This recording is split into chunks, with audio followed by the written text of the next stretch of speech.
Hello, my name is Monica Bourne, and this is my third book critique.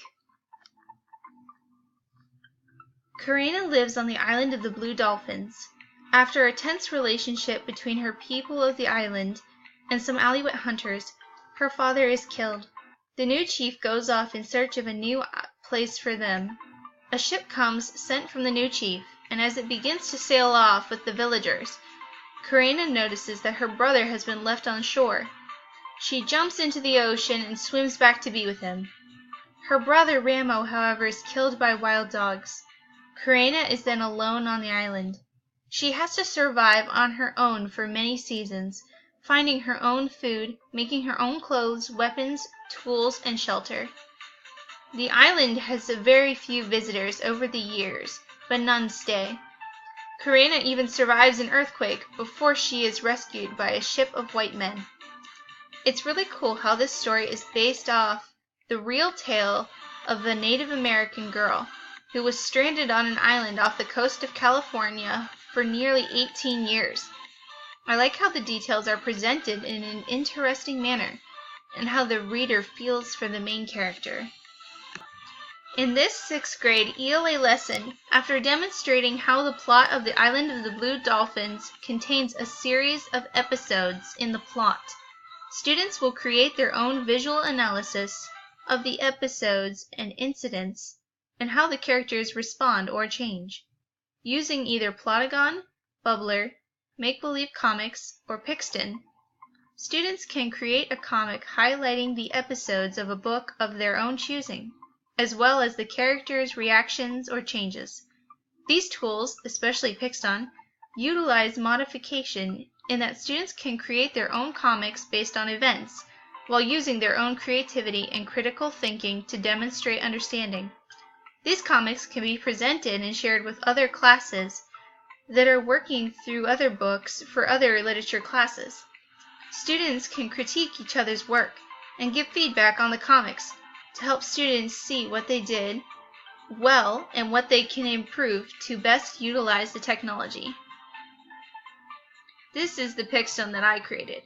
I really enjoyed this website. It had a lot of various features that some of the other technologies did not have.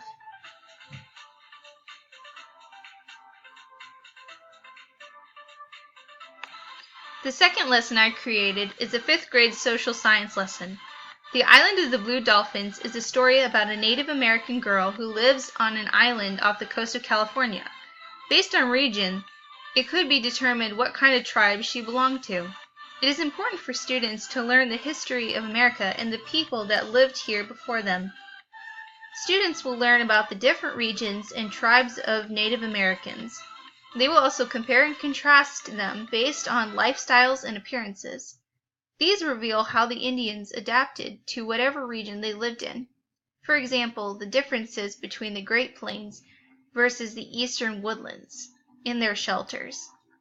The students could easily take this information and make posters of it using Google Presentations or Canva to make these posters of a specific tribe or region to apply their knowledge and to display it to other classes or possibly at an event. In this retelling of the story of the 3 kings, there is an old babushka who hears the train of travelers as they pass by her hut. The 3 kings, who are following the star, stop by and say that they have lost their way in the snow. They ask her to join them, but she suggests that they stay the night. They, however, continue their journey. Babushka goes back to her cleaning. The thought of the kings seeking a babe makes her marvel at what sort of babe they are seeking. She sets out to find the babe, but never finds him. They say that every year around Christmas, Babushka renews her search and leaves poor but precious gifts for the children. Samantha is the daughter of a fisherman who tells all kinds of imaginary tales. Since she's always making things up, her father tells her to talk real and not moonshine, meaning nonsense. One boy, Thomas, believes everything that she says. She sends him off to Blue Rock to find her baby kangaroo, dismissing the thought that the tide would come in early that day. A storm comes, and her father goes off and finds Thomas, but not her cat, Bangs. Sam feels terrible and goes to bed thinking of the difference between real and moonshine. Suddenly, Bangs returns to her window. In the morning, Sam wakes up to find a gerbil instead of the baby kangaroo. She decides to give it to Thomas and name it Moonshine. I like the moral of this story, which is that there is such a thing as too much make-believe.